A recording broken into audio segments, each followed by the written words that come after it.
Chris here with High Seas Cruising, and welcome to today's video. Now today I want to talk about a cruise comment. Now normally this is something I would save for Saturday for what every cruiser wants, but this is happening right now, so I think it's worth talking about. Because to tell you the truth, you know what? I don't really get this person's point of view.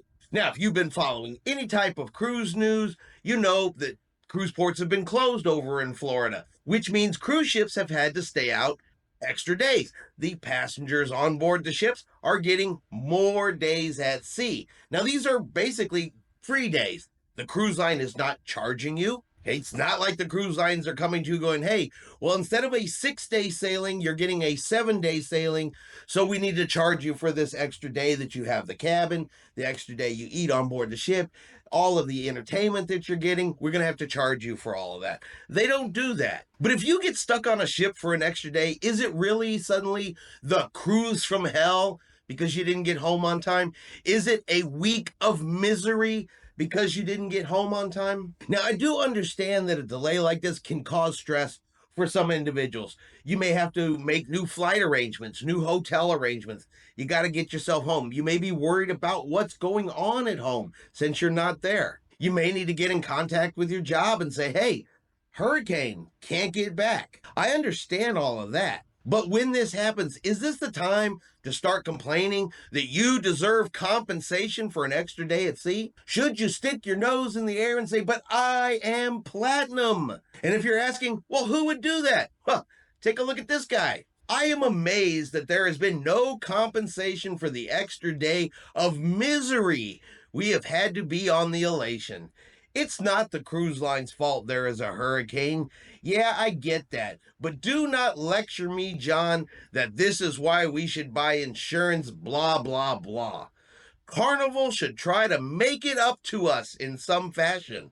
A minimum of $100 onboard credit, even if it's just for us platinum cruisers. Doing nothing shows Carnival to be cheap and that loyalty means nothing. All right, so I just want to clarify. You booked a cruise during the hurricane season and a hurricane came. The port was closed, so the cruise ship could not return whether they wanted to or not. You admit that it's not the cruise line's fault that there is a hurricane and don't want to hear anything about these are reasons why you buy travel insurance. Nope, none of that matters. What matters is, why is Carnival not compensating us for this delay? That Carnival needs to make it up to him in some way, and at least a minimum of $100, at least. But it's okay if it's just for platinum cruisers. Screw everybody else. I am platinum, and at least us platinum cruisers deserve some credit. And finally, doing nothing shows that Carnival is cheap. So putting safety first is doing nothing.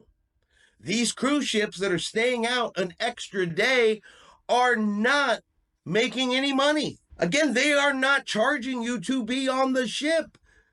You are there essentially for free. The follow-on cruises are going to be late, which means they are going to get refunded for the days they have missed from their cruise at a minimum. But Carnival is doing nothing. Carnival is being cheap. Carnival is choosing to stay out at sea, even though the port is closed and they can't go back in. I don't get this type of mentality. I don't understand how you believe you are owed anything. The amount of entitlement it takes to say to yourself, a major hurricane has struck in Florida and is moving north. There is flooding. There are people's homes that are damaged. There are people without power, no access to food. And my biggest concern is that I have to spend an extra free day on a cruise ship, and it is misery, and I am owed. Now, maybe I would feel a little bit differently if this was a first-time cruiser who did not understand how the cruising world works. There's a lot of first-time cruisers out there, and they may not get that your cruise can be extended, your cruise can be shortened, ports can close, itineraries have to change. But this person blatantly says, for us platinum cruisers, Meaning, you know by now this can happen. You should know by now how the cruising world works, yet here you are talking about your misery for being stuck on a cruise ship. And I can honestly say this is not the type of person I want to be on a cruise ship with. Look, the worst day of a cruise, for me anyway, is disembarkation day. You got to take your stuff.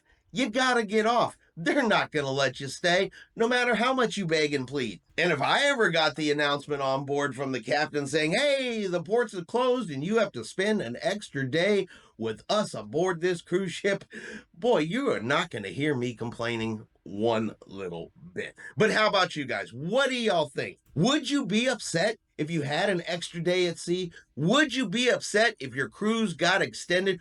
Or do you feel like good old Curtis right here? Or do you feel like Curtis? Do you feel the cruise line now owes you something for the acts of Mother Nature? Let me know in the comments what you guys think. All right, and that is going to be our video for today. If you've enjoyed today's video, do me a favor and hit that like button. If you haven't done so yet, do me a favor and hit subscribe. It is free to do so. Helps our channel grow. Let you know anytime we put out a new video. Hope everyone out there is having a really great day. And like always, we will see you out on the high seas.